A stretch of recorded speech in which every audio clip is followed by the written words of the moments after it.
si mi jedina na svijetu, sami smo na ovoj planeti i pitam se što bih ja bez tebe.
Dame i gospodo, dragi gledatelji, Kasandra Ivica, jedan bravo veliki za njih. Da čujem?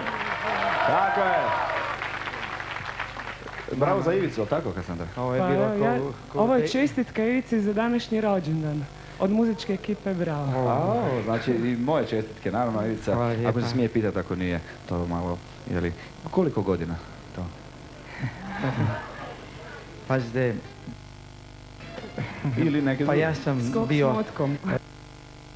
Pjevali sa ženama, evo, slijepim ženama večeras s Kasandrom. Bili ste i još uvijek ste ljubimac ženske publike. Za vas idealna ženska ljepota.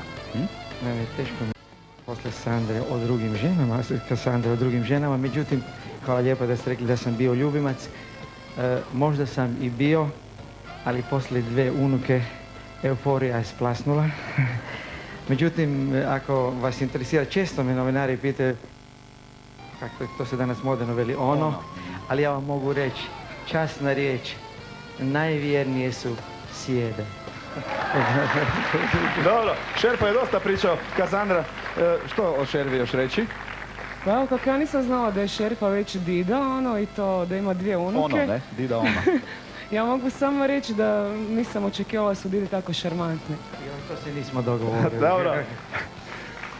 Naši gosti...